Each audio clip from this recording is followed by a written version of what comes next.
Well, hello everybody. I'm going to give this another shot today, and we'll see if Facebook will stay on instead of failing me like it did yesterday, twice. So, um, again, we're finishing up chapter 1 of my book, Healing the Wounded Child Within, and I'm just touching on some brief points that I feel are important. There's a lot more in the book, than what I'm telling you. I'm just trying to hit some of the points so you can see what sexual abuse is, what it isn't, how we can heal from it. So we're finishing chapter 1, which is getting started, and then we'll go into chapter 2, which is, I believe, reparenting. So we'll start that next week, which is going to be a really good chapter because we all have this little child inside of us that, excuse me, we all have this little child inside of us that's just dying to get out, that we've been protecting for years because of what's happened to us. And for those of you that go, what inner child, that's stupid. Well, I thought the same thing until I spent time in therapy and was able to actually explore that part of me. It's very interesting. There's actually a simple exercise you can do that will really open up your eyes to it. So we'll start that next week and we'll see how that goes. So for now, we're going to end up talking about what sexual abuse isn't. It's just as important to talk about that as it is to talk about what sexual abuse is, because we got to be really careful when we talk about sexual abuse and what it is and what it isn't. It can lead to some very damaging comments or accusations towards somebody. And in my opinion, I'm going to put this right out there right now, that first of all, perpetrators need to pay the price for their consequences, or pay the consequences for the damage they do to people. I thoroughly believe that, and they basically, and I've heard several different narratives, but they all say the same thing, is that a perpetrator basically cannot be fixed. They'll never change. Now, I hate to use that word never, but that's what I'm hearing out there.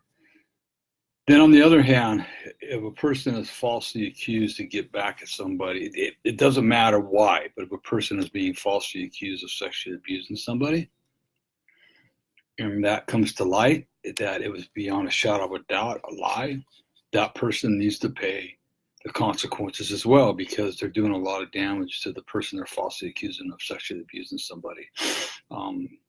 It will basically ruin their life, and it's going to take a lot to get back if indeed they are not guilty. Again, if they're guilty of it, we need to let the law take care of it. And I know the law right now is really sketchy on that part. It's more like a hand slap, because if you look at the damage that's done to the victims of sexual abuse, it can be a lifetime in prison until they get help. And then once they get help, hopefully they can move forward with their life as I did. Never thought my life could be so good.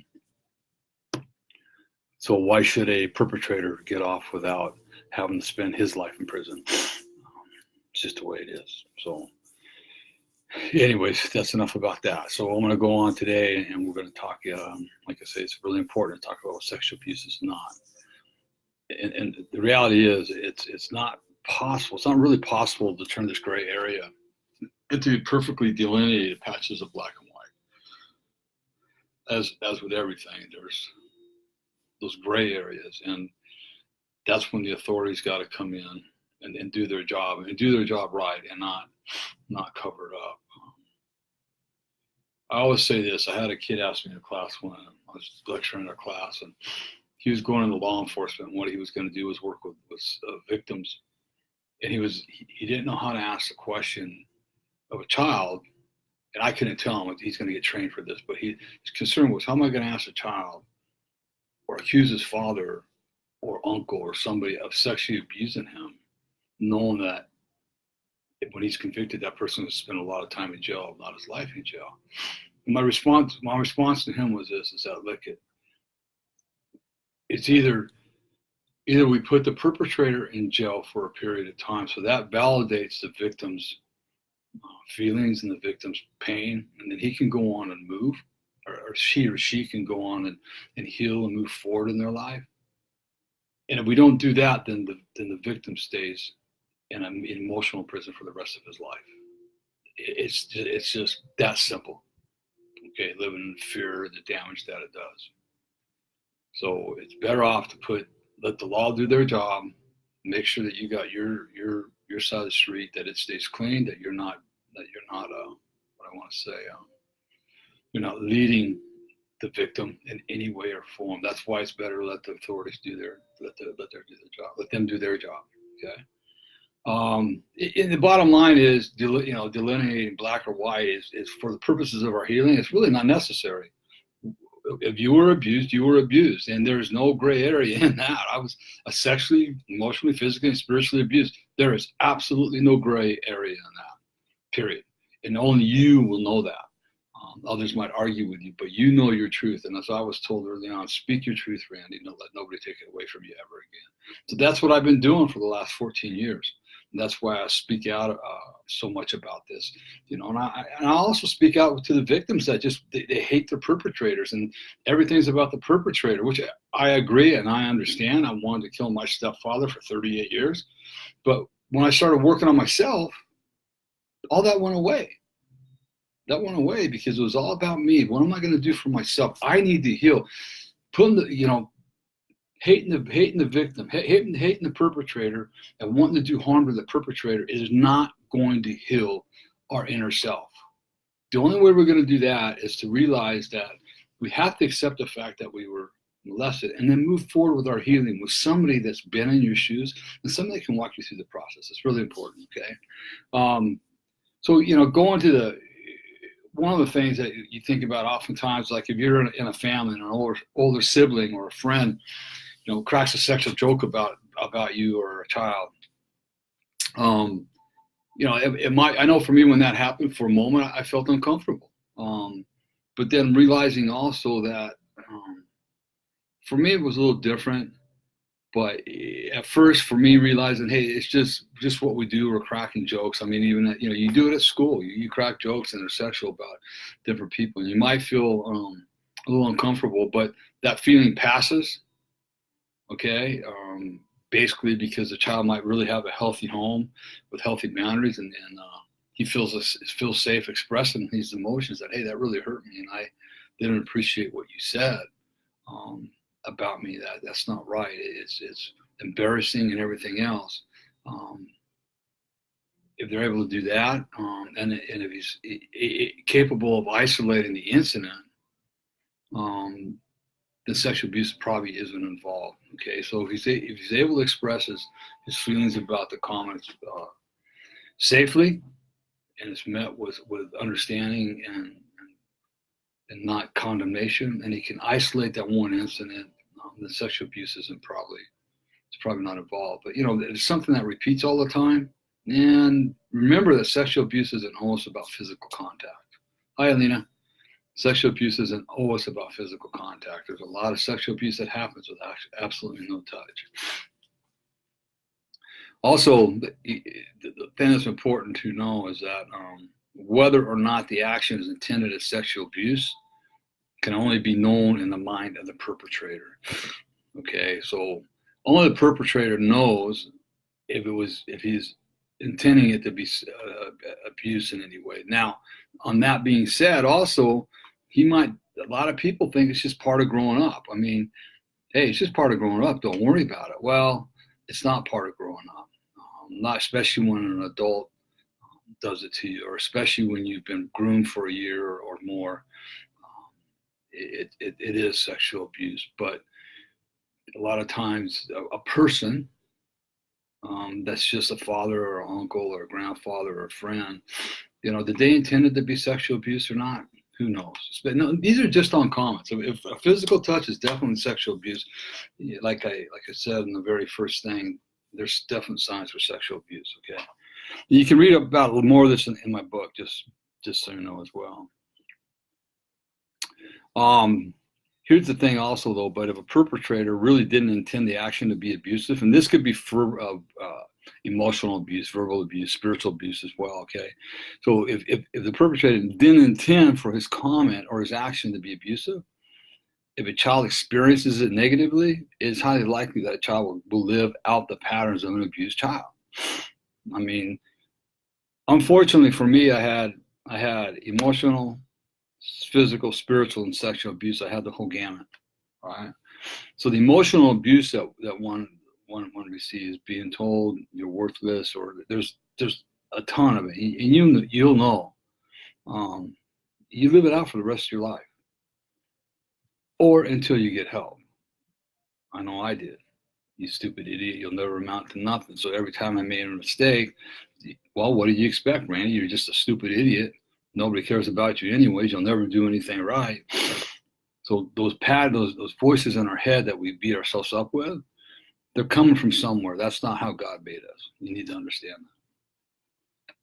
Judith Lewis Herman has a quote that I love, and it's real simple, it's direct, and it covers all the bases, okay?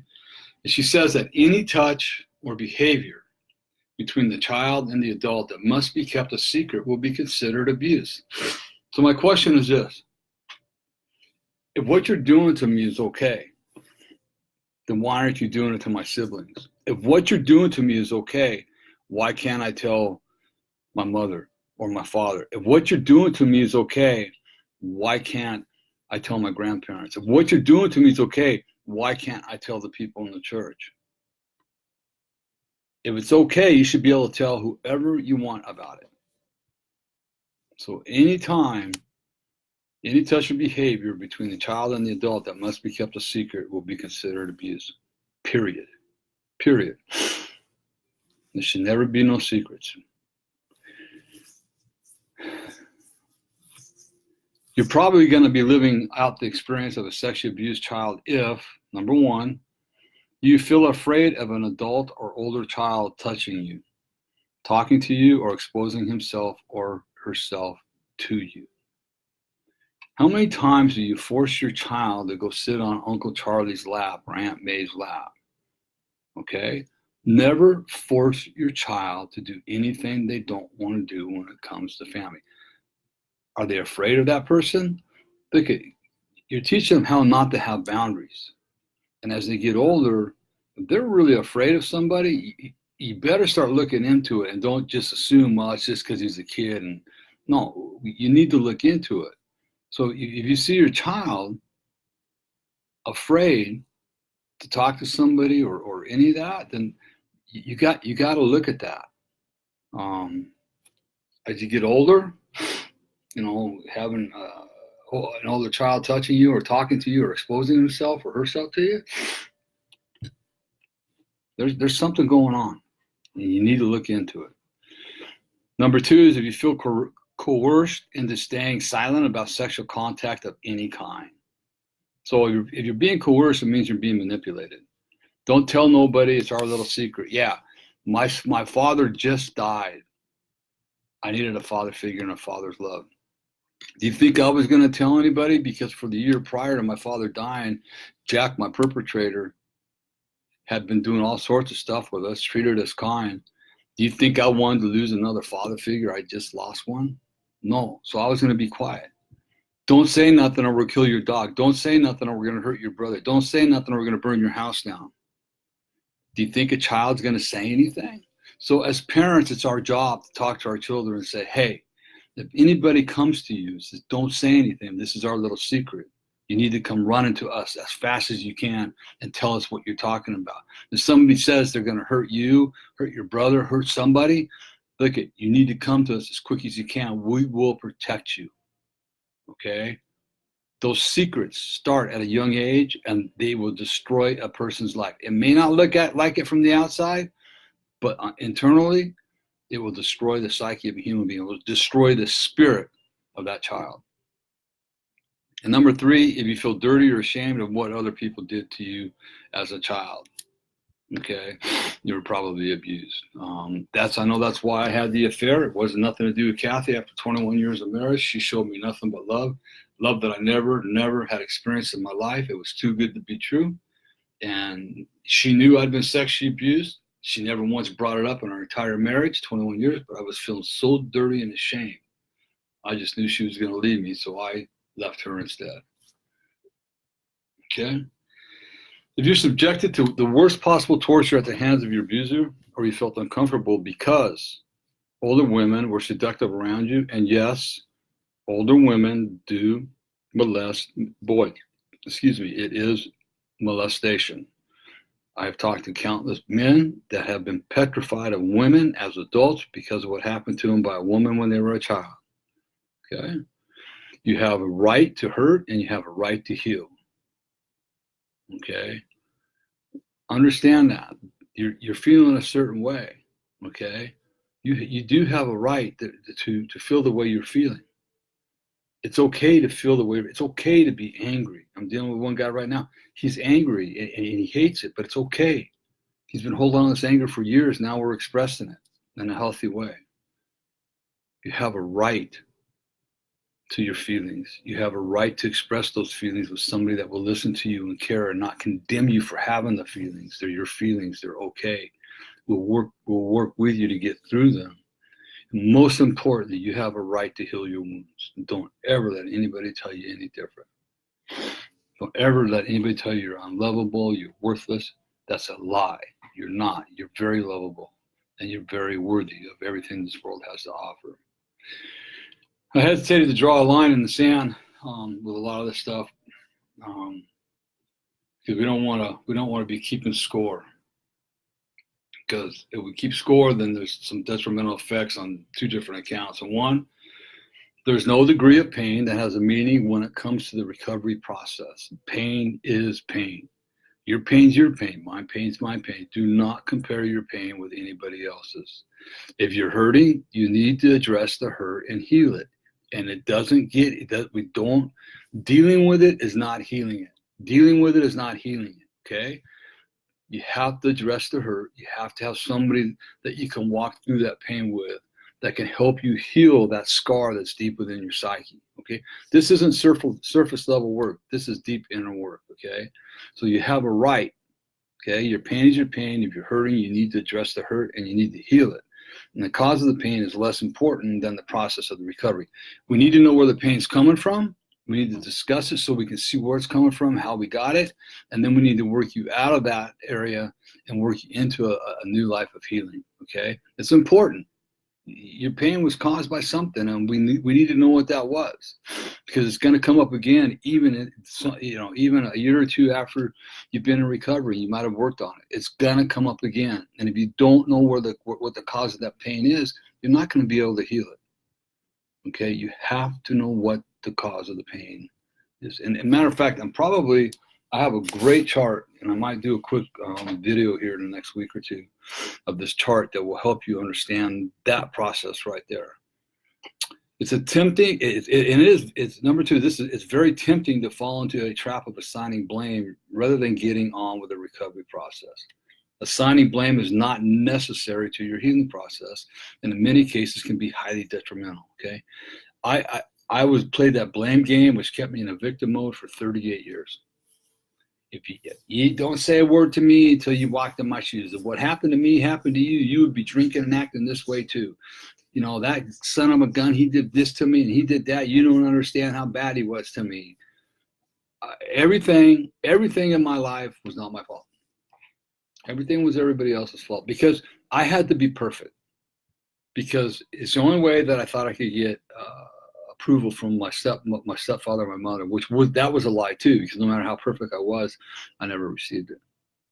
Okay, so if I made a mistake, that meant I wasn't perfect. That meant that I was going to get torn down emotionally by my mother and stepfather, which they're not even in my life. They haven't been in my life, but that's the belief that was in my head. So who did it to you? We need to know that. Okay, that's important that we talk about what happened, who perpetrated it to you, and then at that point we can start working on a phase where you understand where the perpetrator was coming from, why he might have been doing it to you. It doesn't condone it, it doesn't do anything else, but give you an understanding that what happened to you was not your fault and had absolutely nothing to do with you whatsoever.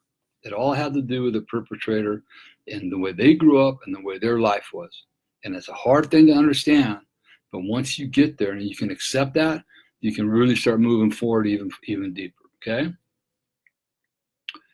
The important thing also is that we label the abuses as physical abuse, sexual abuse, emotional abuse, or spiritual abuse, because each type of abuse leaves specific wound patterns, and some treatments are more effective for certain kinds of abuse. Now, in saying that, overall, in all my research I did and all my PowerPoints I have, is that all abuses, pretty much the same effects are weaved into every single type of abuse. And I'm not going to go over those right now. I think I went over them before. If not, I'll do a special one later on that. But certain affects are exactly the same in physical, sexual, emotional, and spiritual abuse. Now, they do all have their own special, or I don't want to say special, but they have their own side effects over and above what is woven in the other ones, okay? But it's all again takes different ways of dealing with it, okay? And the thing with treatment for this too is that there's not one treatment plan that's going to work for every person, because no two people are the same. Okay? And this is really, really important right here, that feeling and expressing anger are a critical part of the healing process, but you don't want to get stuck there. So here's the deal. For myself and other people I've talked to, we've been walking around and people look at us like we're really angry. What's wrong with you? How come you're so angry? And what they're seeing rage. And we repress the anger, and we repress it for a long time because we're told we can't be angry, or whatever you want to. There's a million excuses. And so we never have a chance in a healthy way to express our anger. So it's repressed. We get to a certain boiling point, and sometimes it might be after a few cocktails, and then we just blow up, okay? For some people, we blow up. Some people blow up physically. I know one guy that he would go into blackout rage, and when he came to, there was people laying on the ground and blood everywhere. He was very physically aggressive in a blackout rage. For me, I was very emotionally abusive, verbally abusive. I don't care who you were or who you thought you were. By the time I got done talking to you, you had to reach up to touch bottom, okay? You had to reach up to touch bottom. And that emotional damage is worse than any kind of physical damage. Okay? So the anger needs to be talked about, okay? It needs to be talked about.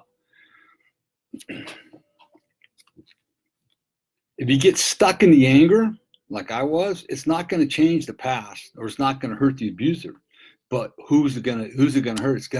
It will keep you reliving the worst moments of your abuse.